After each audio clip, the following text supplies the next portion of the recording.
apparently if you were born after, 1980 or whenever the opinionated guy on Facebook says, then you're a millennial.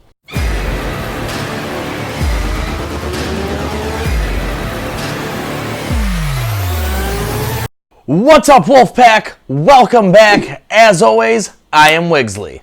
I am damn glad to have you here, and today we are talking about the declining sales of Harley and Indian's brand of motorcycles. I saw that Revzilla posted a story today on Facebook or Instagram. I kind of breezed through it, and I'm going to save you the trouble of not going through all the tedious details and numbers. Here's what I know. Harley and Indian have declining sales again. This year was not as good as previous years for Indian, and Harley is continuing the trend downward in sales. Harley and Indian both did some really cool things in the last couple years. The new Sportsters are cool. The FXDR is sick. The Scout 60, the tracker version they did of that thing, and especially the one everybody loves, and I'm pretty partial to, is that Indian Scout Bobber. That's a cool bike, man. Harley's FXDR is a cool bike. Harley's pushing electric stuff. They're pushing this new modular line that's supposed to start coming out with the Street Fighter, the 1200 Custom or 1250 Custom, and the Pan America. And I know Indian's got to have something cool in store for this year. Let's look at this from a broader view. Harley and Indian are great with the old guard. Older guys, the cruiser guys, the bagger guys, they've got that market locked down. What they're finding is that part of the market's aging out. You got these guys that buy a fully loaded Harley every 4 years, and they have been for decades, and they're getting to the age where they're buying their last bike. A lot of them. They're going for millennials because they know that actually after the baby boomers, the millennials are the biggest generation. Apparently, if you were born after, 1980 or whenever the opinionated guy on Facebook says, then you're a millennial. They're going after the millennial market, and they need to, and they should. And I think they're going about it wrong. There has to be a huge cost involved in every different motorcycle that Harley makes. How many CVO models are there? Are there still like 6 big full dresser Harleys that they're selling factory to the dealer? Why? Why do you have 6 full dressers? Maybe I'm wrong. Maybe it's 5, whatever. I didn't look all that up. This is not a prepared video with all the numbers. Again, I'm looking at this from a broader view. 1 or 2, Harley. For real. 1 or 2 full dressers. Stop making 6 bikes that only the old guys know the difference between. I love Harleys. I'm a Harley guy. I'm buying my first Harley. Bike reveal coming soon. I don't know the difference between a Heritage Classic and like an Ultra Glide just by looking at it. I don't. Do you know why? Because I don't care. What if you made one full dresser size and style bike? What if you had a Harley CVO? And then you made the entire bike top to bottom modular. If you're an Ultra Glide guy or an Ultra Classic guy or a Heritage Classic guy, you can just buy the pieces to make it into that. Maybe I'm totally missing something. Maybe they're totally mechanically different.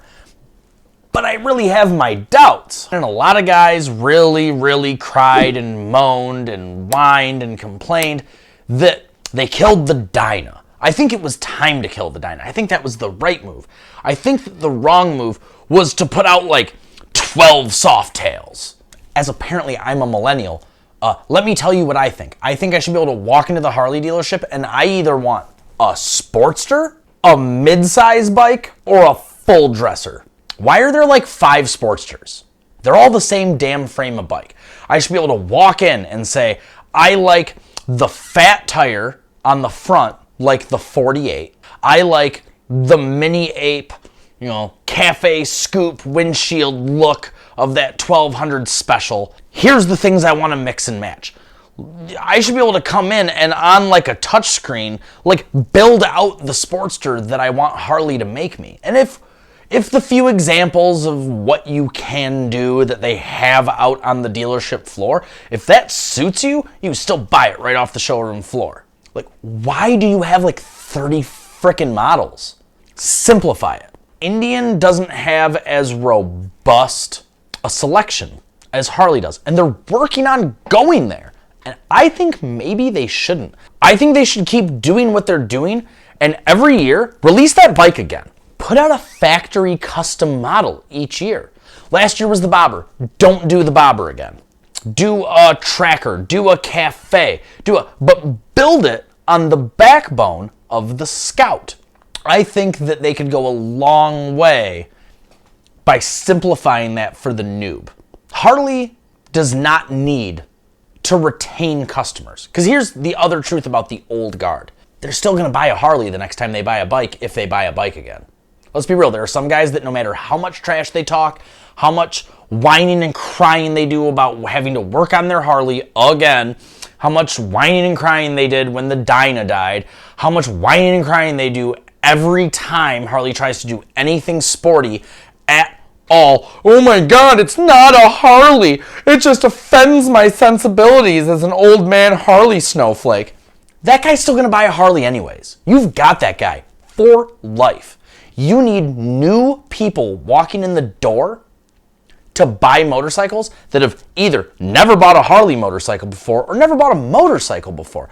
And they tried to reach out with that street line. Kill the street line, Harley. Get rid of them. Stop making them. Keep making things like the FXDR. Keep making things like that new Fat Bob. Personally, the new Fat Bob, I am not a fan of. I am a huge fan of the Dyna Fat Bob. Buddy of mine, Rob, rides one. I think it's one of the best looking bikes Harley's ever made.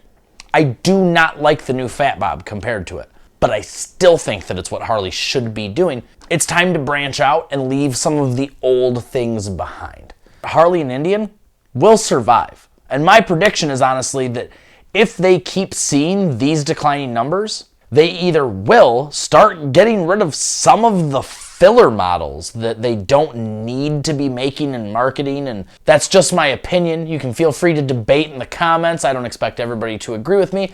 And again, I was not a business major, and so maybe I'm totally full of crap and don't know what I'm talking about. Feel free to prove me wrong, Harley and Indian. I would actually love to see you do that, because I want both those companies to survive. As always, please hit the like button if you learned anything from this video or if you thought that it was entertaining.